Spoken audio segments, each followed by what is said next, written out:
Hey everybody, welcome back to my channel. I've gotten about 2 or 3 messages on how I dealt with the baby blues, postpartum depression, anything like that. So I just thought I'd make a video. I didn't necessarily have the baby blues or postpartum depression, so I thought I'd make a video on my struggles postpartum, post C-section, the things that because of the C-section I suffered through, just to help the mothers that are going through the C-section know that they're not alone and that they're not crazy for thinking this. So I just wrote down a few bullet points. I might add a few things here and there, and I might forget some things. So as always, just check down below. I might have posted something there, or if you guys have any questions, just let me know too. The first thing was the first night I went through 38 hours of labor, and I basically, I don't know why they do this, but the little baby beds are up higher than your actual bed, so you literally have to get out of bed to do it. And I was sore. I didn't have staples or anything like that. I had stitches, but it hurt. I mean, I had major surgery. And my fiance was so tired from the night before. He got absolutely no sleep. He went without 50 hours. He was awake for 50 hours without any sleep. So it was really hard to wake him up. The baby was crying because he was hungry, and of course the nurse that I had the very first night was really old, and I felt so bad for her because she could barely sponge bathe me, let alone do anything for me. So I didn't want to call her back in because she was in there an hour previous, and I know that's their job and everything, but I just personally didn't want to call her back in. And the baby's down here playing. He thinks I'm talking to him, so yeah. Anyways, I wasn't able to get up, so that was a big struggle, and it just made me upset. I was so exhausted, and I couldn't wake up my fiance, and I don't know. So I just ended up staying awake for 10 hours with the baby sleeping next to me. So yeah, the next thing was I was not able to get up and do things. I am very OCD. The baby wasn't even out of the recovery room, and I was in postpartum already, and I wanted to get up and organize things, put things where I wanted to put them and have them. Obviously with my next child, I know that I'm having another C-section, so I will know what to pack and what not to pack, because we did overpack because I ended up having a C-section.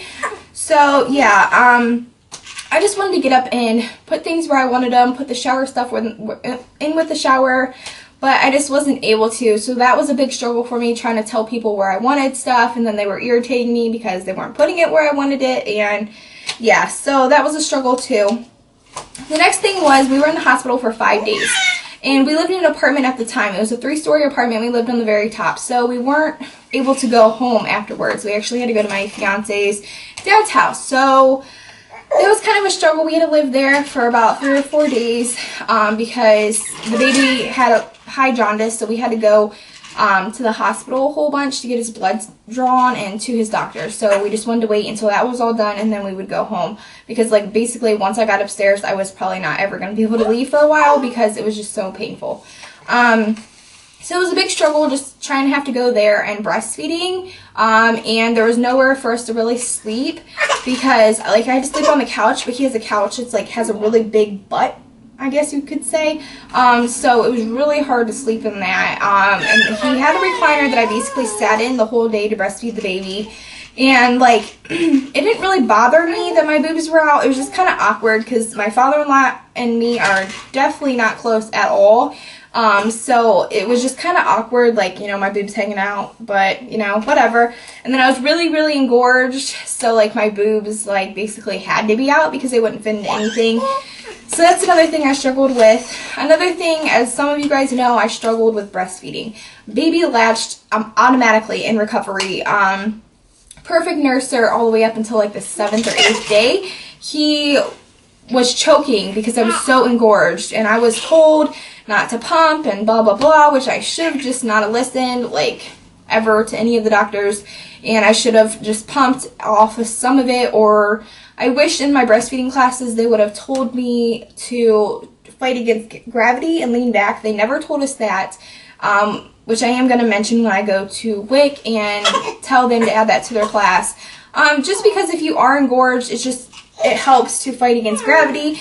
And I didn't know that until he was already a month old, so I ended up did pump and give him the bottle. He did nurse for about another like month or so, like occasionally, but now he's 3.5 months old and he never nurses anymore. So that just sucks. And my goal was to breastfeed him for at least a year, if not longer.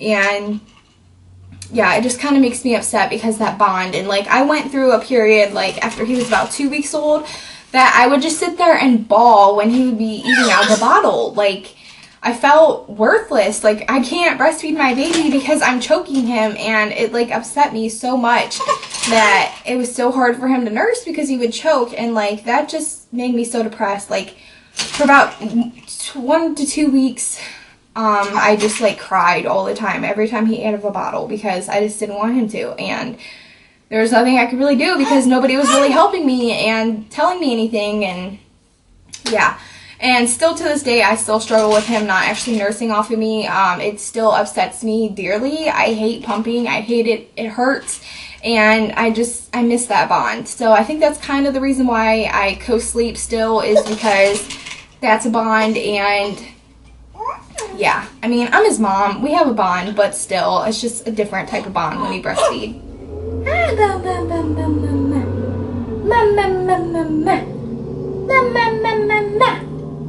Hi, Smiley. I love you. The next thing that I struggled with was my incision. I didn't want to look at it. I thought it was gross, and they kept telling me, you need to look at it, because if it goes like really bad, you're not going to know the difference because you never looked at it in the first place. I did have stitches, like I said, but I don't know. I just didn't want to look at it. I thought it was gross. With my whole C-section, I never once, when I said I never wanted a C-section, it wasn't about the scar. I never cared about the scar. They could have cut me anyway, and I probably wouldn't have cared. I just didn't want to have to go through that again with a second child, so that's why I didn't want a C-section. And my biggest fear in life was to have surgery, and I guess I can't really say that anymore, but that's one of the things that is holding us back on ever having another child, is having to go through a C-section again. And I know some of you guys have mentioned a VBAC, but the only doctor around here that does a VBAC in my county is the doctor that delivered him, and that doctor doesn't think I can give birth naturally, so I don't think a VBAC would ever work with him. So yeah, the next thing was moving. We moved from an apartment to a house, and that was just so difficult. He was only like maybe 2.5, 3 weeks old. I just wanted to clean everything and organize everything because I'm just OCD and I want things how I want them. And I mean, I did it. I did it within 3 days, but my incision was in so much pain afterwards, and I could barely walk, so that sucked. The next thing is I struggled bad with having a C-section. Bless you, baby. Bless you. Hi. Bless you.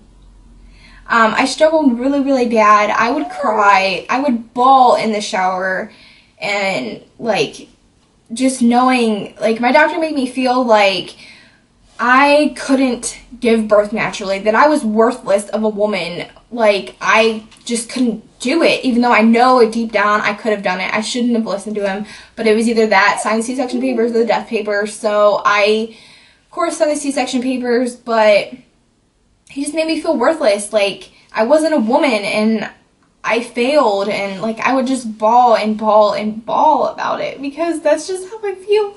Yeah, sorry about that. But yeah, that was like my biggest struggle, was that I didn't feel like a woman, and I felt like I failed because I couldn't do it naturally, and that I couldn't have any more kids because of it, and that my son was ripped out of me, and yeah, that's just how I feel about that. So, and like the whole thing with like my OB not even nowhere to be found after the epidural was pulled out and I was in recovery. I didn't see him for almost 2 days after that. So like that just irritated me. Like, he didn't say congratulations, nothing like that. So yeah, that was a struggle. And of course the last thing is the whole nursing thing. How Harlan can't nurse now. I've tried, like he'll try and nurse, but like it's more out of comfort. Like, I don't know how to explain it. Even if he's starving, he'll just do it out of comfort. He won't eat it. So yeah, those are my struggles as far as postpartum C-section. yeah, hopefully this will help some of you guys. I didn't really suffer baby blues or anything like that, but I'm always here if you guys need to talk. Message me. I try and write back to all my comments, except for like giveaways and just like random things I don't write back to, but 90% of them I do write back to. So yeah, you guys can always contact me, and I am here to talk to you. You can always contact me on Facebook also and just send me a message there. So yeah, I'll talk to you guys soon. Bye.